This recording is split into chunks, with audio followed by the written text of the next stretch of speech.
کبھی کبھی اللہ میاں کھٹ سے سن لیتا ہے۔ شہباز کو دفتر میں ایک ضروری کام پڑ گیا تھا، اس واسطے وہ نہ آیا۔ تانو شام تک بیٹھی رہی، وہ دونوں بڑی محبت سے باتیں کرتی رہیں، مستقبل کے منصوبے بناتی رہیں۔ بالآخر نیا نے آپا کو ڈھیر سلام بھجوایا اور شانوں سے کہہ دیا، میرا کمرہ صاف کر دیا کرو۔ گھر میں آپا تانو کا بے چینی سے انتظار کر رہی تھی، اسے دیکھتے ہی جھپٹ کر لپکیں۔ ایک بات کئی بار پوچھی۔ تانو نے بھی نیا کی بیماری کا نقشہ اتنے دردناک انداز میں کھینچا کہ تھوڑی دیر کے لیے انہیں بھی یقین ہو گیا کہ نیا شدید علیل ہے۔ اے بیمار کیا تھی؟ تو نے پوچھا نہیں؟ جب وہ صاف صدیوں کی بیمار لگ رہی تھی تو میں کیا پوچھتی؟ بے وقوف، پتہ تو کرنا چاہیے تھا کیا تکلیف ہے۔ بس انہیں بخار آ رہا تھا۔ ارے اتنا لمبا بخار بھی کبھی آیا ہے؟ ممکن ہے ٹائیفائیڈ ہو گیا ہو۔ یہی تو میں پوچھتی ہوں کہ پتہ کیوں نہ لگایا؟ اگر پتہ لگا لیتی تو آپ کیا کر لیتی؟ کمبخت، آپا کو غصہ آ گیا۔ بس یہ آج کل کی لڑکیاں عقل سے کوری ہیں۔ گویا آپا کو یقین آ گیا تھا کہ نیا بیمار ہے، مگر بیماری کی نوعیت کیا ہے یہ جاننے کے لیے ان کے دل میں خطبت لگی ہوئی تھی۔ انہیں اس سے سروکار نہیں تھا کہ وہ کیوں بیمار ہے، کیا بیماری ہے یہ جاننا چاہتی تھی۔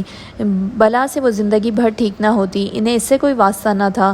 نیا کا کمرہ کھلا ضرور ہے، مگر ضرورت کی ہر چیز تالے میں تھی، حتیٰ کہ ڈریسنگ ٹیبل پر سنگھار کی چیزیں بھی نہ تھیں جو ہمیشہ وہاں پڑی رہتی تھیں۔ اس سے کبھی کبھی انہیں شک گزرتا کہ نیا کسی سوچے سمجھے منصوبے کے تحت گئی ہے۔ اس کے بعد بھی انہوں نے تانو کو اس کی خبر لینے کے بہانے 2-3 بار بھیجا تھا، مگر تانو ہر دفعہ بھابھی کی محبت میں ڈوب کر واپس آتی۔ نیا اس کی بہت خاطر مدارت کرتی، کبھی کبھی واپسی پر قمیص کا ٹکڑا بھی دے دیتی۔ وہ تانو کو زیادہ سوالات کرنے کا موقع نہ دیتی اور پھر یہ بھی کہہ دیتی کہ تم آیا کرو، میرا دل بہل جاتا ہے۔ بھابھی آپ کب آئیں گی؟ وہ چلتے وقت پوچھتی۔ بس تانو، جب گھر کا کام کرنے کے قابل ہو جاؤں گی تو آ جاؤں گی، آخر کو اپنا گھر ہے۔ تانو جانتی تھی کہ نیا کیا کہہ رہی ہے، آپا اس سے سارے گھر کا کام کرواتی تھی، وہ آپا کو منع نہیں کر سکتی تھی، نہ نیا کی بات کی تردید کر سکتی تھی، اس لیے چپ کر کے آ جاتی۔ کئی دفعہ تانو آپا سے کہہ چکی تھی کہ آپ بھی جا کر بھابھی کو دیکھ آئیں، مگر وہ ہمیشہ کہہ دیتی، میری جاتی ہے جوتی، جب تک مجھے پتہ نہ ہو موتی کو کیا روگ ہے میں کیوں جاؤں، بغیرت بنی کسی دن آ جائے گی۔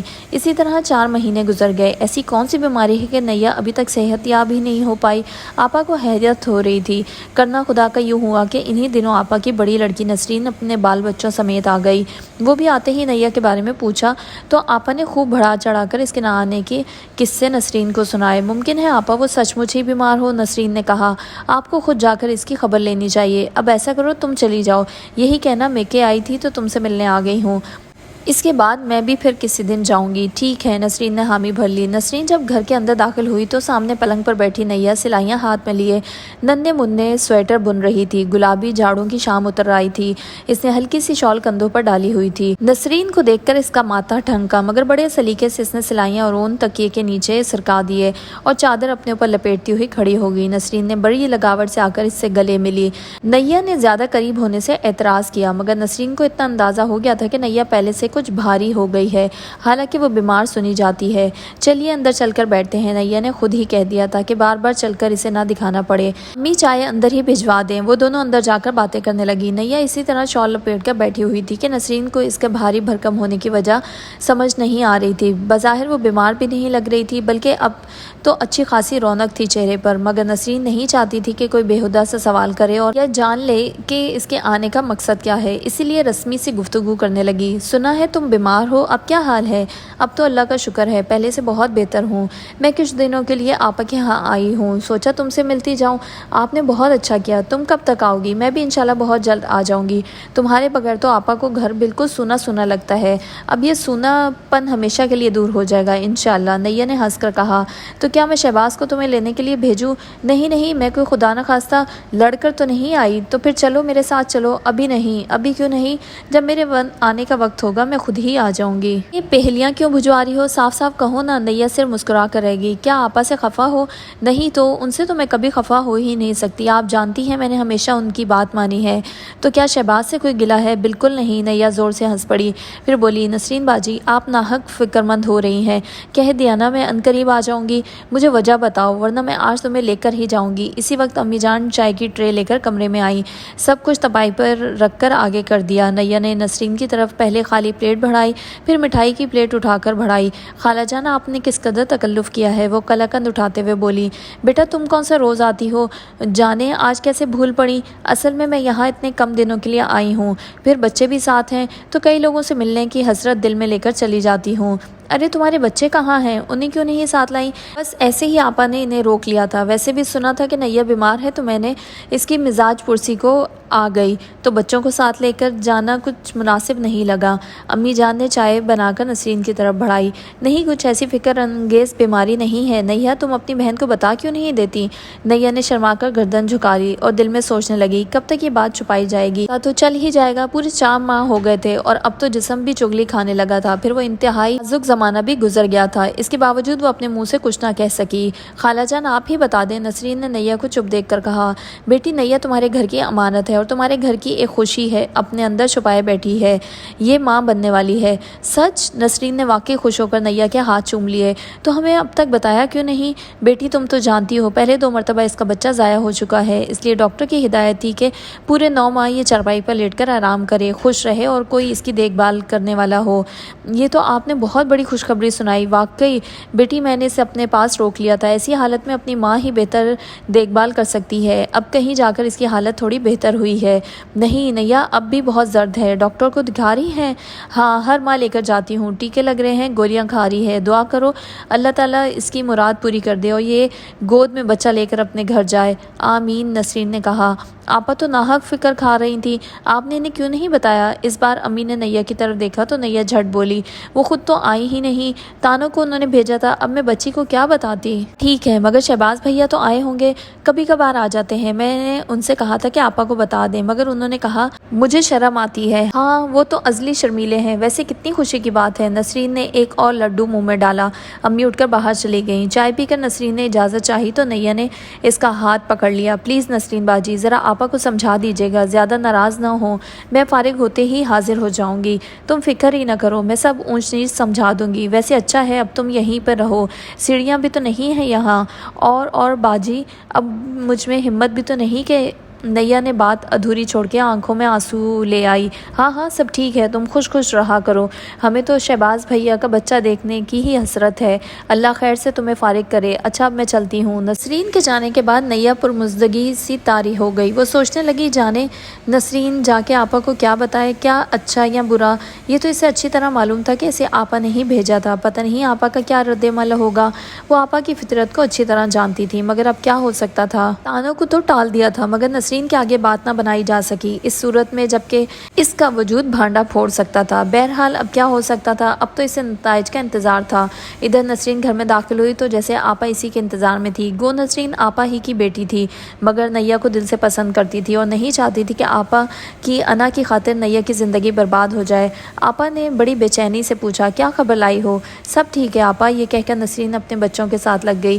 وہ تو مجھے بھی پتا ہے کہ سب ٹھیک ہے، میں جو سننا چاہتی ہوں وہ کیوں نہیں بتاتی؟ ذرا صبر کریں آپا، میں بچوں کو کھانا کھلا کر سلا دوں پھر آپ سے باتیں کروں گی۔ یعنی کوئی خاص بات ہے؟ آپا نے دل میں سوچا۔ دل پر صبر کی سل رکھ کر وہ گویا ایک ایک پل گننے لگیں۔ رات کو نسرین آپا کی پائنتی آ کر بیٹھ گئی اور بڑی آہستگی سے کہنا شروع کیا، آپا آپ اب ذرا اپنے خیالات اور رویہ بدلیں۔ کیوں؟ میرے خیالات اور رویہ کو کیا ہو گیا؟ آپا جھلا کر بولی۔ وہ تو ہرگز یہ نسرین سے نہیں سننا چاہتی تھی۔ دیکھے نا، نیا بھی آخر ایک عورت ہے، اس کا بھی دل چاہتا ہوگا کہ اس کے گھر ایک بچہ ہو۔ بھائی بچے دینا نہ دینا تو خدا کے اختیار میں ہے، باقی رہا گھر، تو اگر وہ اس گھر کو اپنا نہ سمجھے تو میں کیا کر سکتی ہوں؟ آپا آپ جانتی ہیں 2 مرتبہ اس کے ساتھ بڑی ٹریجڈی ہوئی ہے، اب وہ دل برداشتہ ہو گئی ہے، ڈر جاتی ہے اور پھر اسے حق پہنچتا ہے کہ وہ اپنے لیے ہر قسم کی احتیاطی تدابیر کرے، جو بھی طرز عمل اختیار کرنا چاہے وہ کر سکتی ہے۔ کیا بک لگا رکھی ہے؟ میرے پلے تو خاک نہیں پڑا۔ آپا چھوٹی سی بات ہے، اگر آپ دل سے غصہ نکال کر سنیں تو میں سناؤں۔ میں نے غصے کے مرتبان بھر کر دل میں رکھے ہوئے ہیں کیا؟ چلی ہے پہیلیاں بھجوانے؟ نہیں آپا، آپ کی عادت ہے کہ آپ پوری بات سنے بغیر ہی فیصلہ صادر کر دیتی ہیں۔ لے میں چپ کر جاتی ہوں، تو ہی سنا لے اپنی بات۔ آپا بات دراصل یہ ہے کہ نیا کا بچہ ہونے والا ہے۔ آپا نے اس قدر تعجب سے کہا جیسے ان کے سر پر بم آ گرا ہو۔ ہاں، اور یہ کوئی عجیب بات نہیں ہے، نیا بھی چاہتی ہے کہ اس کا بچہ ہو، ڈاکٹر نے اسے مکمل آرام بتایا ہے، اس لیے وہ اپنے میکے میں رک گئی ہے، اور اگر مجھے بتا دیتی تو کیا میں ڈائن بن کر اسے چبا جاتی؟ اچھا اگر اسے نہیں بتایا تو آپ ہی مصلحتاً خاموشی اختیار کر لیں۔ میں تو مہینوں سے خاموش ہوں۔ کیا پوچھتی ہو؟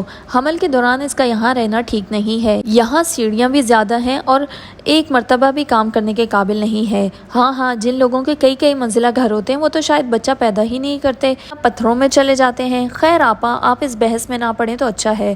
میں اس بحث میں نہ پڑوں؟ میں بات نہ کروں؟ میں خاموش رہوں؟ تم لوگ میرا گلا کیوں نہیں دبا دیتے یا مجھے اس گھر سے دفن کیوں نہیں کر دیتے؟ نسرین خاموش ہو گئی۔ وہ جانتی تھی اس کی ماں بکے گی، جھکے گی، واویلا کرے گی اور پھر رو دھو کر خاموش ہو جائے گی۔ کیا شہباز کو اس بات کا پتہ ہے؟ ہاں، انہیں تو پہلے دن سے پتہ ہے۔ پھر اس گھنے نے مجھے کیوں نہیں بتایا؟ شرم آتی ہوگی۔ ہاں، ماں کے سامنے زبان چلانے میں تو شرم نہیں آتی، جھوٹ بولنے سے شرم نہیں آتی، سچ کہتے ہوئے ضرور شرم آتی ہوگی۔ اس حرافہ نے کچھ گھول کر پلا دیا ہے میرے بیٹے کو، یہ تو ایسا نہیں تھا۔ آپا، آپ اب بھیا سے کچھ بھی نہیں کہیں گی، اس طرح بات بڑھ جائے گی۔ کیا کروں اور کیا نہ کروں یہ سب مجھے پڑھاتی جا، کیونکہ میں تو بابلی ہوں، کہیں تیرے جانے کے بعد لوگوں کو کاٹتی نہ پھروں۔ نسرین نے نظریں اٹھا کر دیکھا۔ آپا کا موڈ سخت خراب تھا، چہرہ غصے سے پھولا ہوا تھا، آنکھوں میں خون اتر آیا تھا۔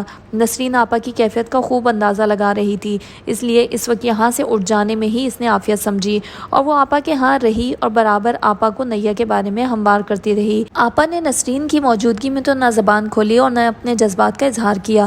جس دن نسرین گئی اسی دن شام کو شہباز ذرا دیر سے آیا، کیونکہ دفتر سے اٹھ کر وہ نیا کے ہاں چلا گیا تھا۔ وہاں نیا اس سے بار بار پوچھ رہی تھی، آپا خفا تو نہیں ہے؟ انہوں نے کچھ کہا تو نہیں؟ کچھ بھی نہیں کہا، تم ناحق وہم میں گھلی جا رہی ہو، شہباز نے اسے کہا تھا۔ لیکن آپا اپنا غصہ ضرور نکالیں گی، شاید نسرین باجی کی وجہ سے چپ ہیں، نیا نے کہا تھا۔ نیا کے سب وہموں کو احمقانہ قرار دے کر شہباز چلا آیا تھا۔ آ کر وہ اپنے کمرے میں بیٹھا ہی تھا کہ آپا وارد ہوئیں۔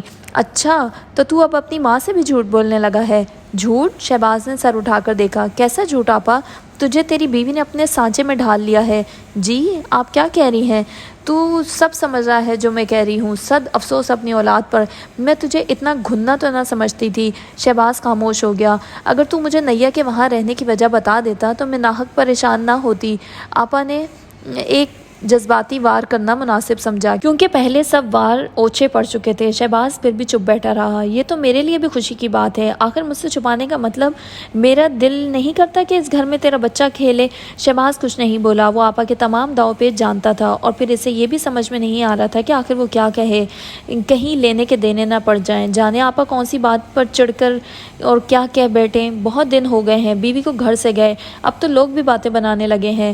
جاؤ اور اسے خیر سے لے کر آ، 4 مہینے تو گزر ہی گئے ہیں، اب خطرے کا وقت نہیں رہا، انہوں نے پیار سے کہا۔ شہباز نے تو ایک بار بے اعتباری سے اپنی ماں کے چہرے کو دیکھا، پھر سر جھکا کر بولا، میں اس معاملے میں کچھ نہیں کہوں گا آپا، وہ اپنی مرضی سے گئی، اپنی مرضی سے آ جائے گی۔ ہاں مجھے معلوم ہے وہ تجھ سے اجازت لے کر نہیں گئی، لیکن چھوڑ اب پچھلی باتوں کو، اور تو اپنی بات منوا سکتا ہے، جا آج اسے جا کے لے کے آ۔